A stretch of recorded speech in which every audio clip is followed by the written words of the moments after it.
Hi everybody, I'm TJ and this is baby Star. She's 6.5 months at the moment, and I thought it would be really powerful to share with you the story of my first IVF attempt, which I did when I was just 2 months short of my 47th birthday. I did that attempt with my own eggs and it was not successful, but it was an amazing experience. I learned so much. And it's interesting because a year later when I did my second attempt with donor eggs, which led to the birth of beautiful baby Star, I'm so grateful. That second attempt was incredibly easy. Everything just flowed, it was calm, there was no drama. But the first attempt was honestly like a Hollywood movie. It was like a rollicking adventure of epic proportions. So it might take me a while to share this story, so it's probably going to be broken up into a few parts. But I know you guys will learn a lot from it, especially those of you who are thinking of trying IVF or who have done it and just who can relate to my story. So I shared in one of my earlier videos that I had this big massive revelation that I wanted to have a child by myself, and that was in October 2019, and you can watch that video here. So after that, I spent a lot of time researching my options. I looked into adoption, I looked into foster care, and I'll make some other videos about that and why I realized it wasn't going to work for me in my case because of my age and other factors. And I also started getting my fertility tested, and I started looking into IVF for the first time. I had actually never looked into it before, and at this point I was 46.5 years old. I wasn't sure about my fertility because I'd never had it tested. The very first doctor I ever went to, he gave me all these tests. He told me, you know, my womb was fine, my uterus was fine, I didn't have any problems, I was still ovulating, everything was good, but he told me I was too old to have a baby with my own eggs. He pulled out this graph and he showed the percentages and how they go lower, lower, lower, and how they just dropped to basically 0 at my age of 46.5. And he said, you know, I'm not going to do that with you. He's basically saying it's fraudulent to take your money. There's been no successful IVF attempts at your age in Australia, but you know, we have donor embryos you could use. And I was actually open to that at the time because as I said, I had been considering adoption. And so the thought of using a donor embryo felt like adoption to me, but adoption at the very earliest moment of life. So I was open to it. But I knew in my bones that I wanted to try with my own eggs if that was possible somehow. So I thought I'll ask some other doctors. So I actually went to Melbourne, which is a city that I grew up in. It's a couple hours south of here by airplane. I was visiting my family and I went and saw another fertility specialist, and she said the maximum age for IVF in Melbourne was 44 in that state. So I was obviously too old for that. So then I started researching something called mini IVF, which some clinics in America offer, which is a different version of IVF where you use a lot less hormones and they do very low stimulation and they try to only get 1 egg each cycle, as opposed to normal IVF, which...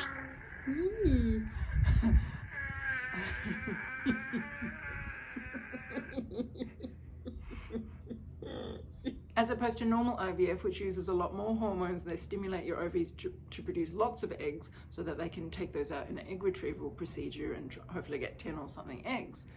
So I'd heard that mini IVF could be more effective for older women, and some of you who are in America or in parts of the world where they offer this, you might want to look into it. So I started communicating with a clinic in New York, and I was writing them emails, and I was actually gearing up to go there to do it. I actually got a new passport. My passport had expired. And so I realized that I needed to get a kind of local doctor here to be my point doctor to do any tests I needed to get done before I would go over to America. So I could liaise with the American team and have my local doctor here doing blood tests and stuff like that before I went. So I asked around and I was told of a name of a doctor in Brisbane. Now Brisbane is a city 2 hours drive north of here. It's across a state line in another state, but that's not a big deal. So I thought, maybe I could have Skype calls with him and I won't need to worry about driving 2 hours. Apparently he was open to working with older women, so I thought I'll give it a try. So on the 10th of March 2020, some of you may think, March 2020, that's quite a significant date in the history of our planet Earth.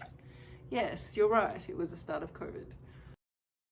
10th of March, which is around the week that we first started hearing about coronavirus in Australia and in most of the world. I think I might have heard about it that day or the next day, but it was very, very new. It had just broken out in China. So 10th of March, I had a phone call with this doctor in Brisbane over Skype, and I'll never forget this, it was 9 p.m. at night. And I'm telling him about the mini IVF in New York and asking him if he's willing to work with that clinic and be my point man here, and he said he was. But then he says to me, but why are you bothering with that? Why don't you just do a round of normal IVF? And I said, because no one will do it with me, I'm too old, I'm about to turn 47 in 2 months. And he said, I'll do it with you. And I was like, mic drop. He's gonna do IVF with me. He's the only doctor in this whole country that will, but he said he would. He said he'd had success with a woman at age 45, and I was at that time still 46. And he was open to try. He said I was healthy, you never know. And I had good test results on all my fertility tests. He said we'd give it a try. And I was like, okay. And so this is on 10th of March. So I said to him, well, I haven't actually done any research on normal IVF. I've really only been looking into mini IVF. Could we do it maybe in a month or two so I have some time to look into it and make my decision? He said, well, that will be coming into Easter. I don't work over Easter. You really should do it sooner. When is your next cycle start? When do you get your period? And I just went like white. And I said, I got my period 2 hours ago. He says, well, then we're starting tomorrow. And I was like, what? We're starting IVF tomorrow? I can't start IVF tomorrow. I mean, yes, I can be a spontaneous person, but not with a medical procedure that I haven't even really researched yet. I didn't even really know what hormones were involved. And all I'd ever heard my whole life is you have to inject yourself with lots of hormones. It's very scary and it's not good for your body. And I didn't know anything about that because I'd been really researching the mini IVF, which is much less different kinds of hormones, much lower levels of hormones. So I was thinking, well, I need at least a few days to research this. So this is what I did. When I got off the Skype call, I went out and talked to my housemate and I said to him, I need to ask your opinion. Should I start IVF tomorrow? Now, you have to understand, he is the most sensible, practical, non-spontaneous person who researches everything. And I was expecting him to say, don't be stupid, you don't know anything about it. You've got to find out what's going to do to your body. You can't possibly start it tomorrow. And he says to me, you're out of time, you have to start it tomorrow. And I was like, it's now like 11 o'clock at night. I ring my dad, who's the second most sensible, practical person I know in the whole world. And I tell him the whole story and he says, you got to do it. You got to do it. You've run out of time. You have to start it tomorrow. And I was like, oh my God, the two most sensible people on earth have just told me I have to start this tomorrow. I'm starting IVF tomorrow. I've done another video where I've told you guys how I created my support system with my baby village. At that point, I had a very small number of close friends who knew that I was wanting to do adoption or foster care or IVF. So I messaged all of them going, holy shit, I'm starting IVF tomorrow.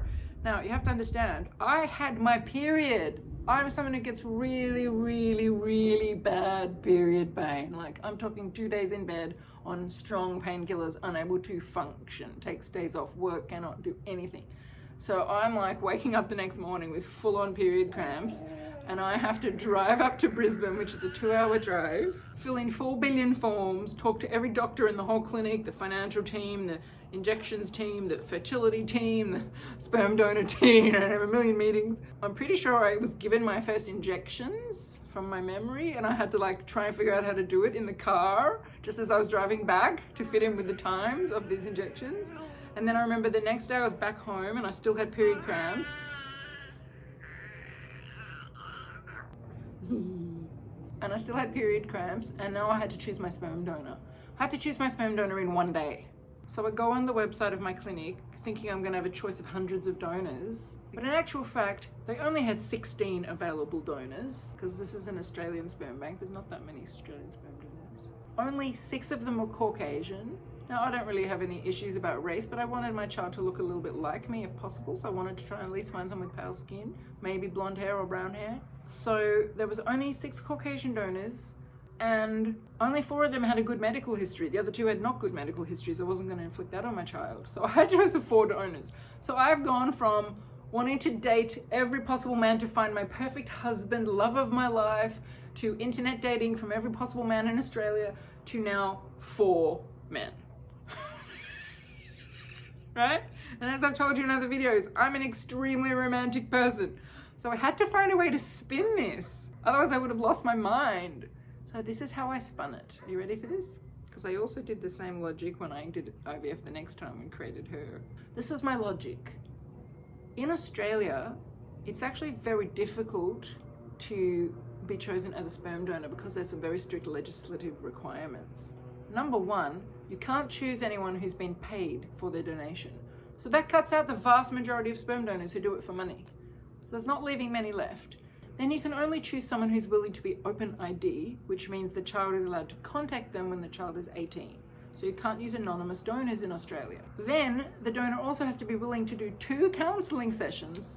So these men are willing to do it for free, have counselling, and are open to having a child contact them at age 18. And I suddenly realized, okay, there's only 4 men I'm choosing from, but they're probably 4 of the nicest men in the whole world, because not many men would agree to that. So I suddenly felt, wow, I get to choose from the 4 nicest men in the whole world. So I picked a donor I was comfortable with, and that kicked the whole thing off. So then I'm like signing paperwork, finding ways to pay this money. I mean, in Australia, for normal IVF, you can actually get quite a lot back on Medicare. I can do another video about the figures one day and how much it all cost.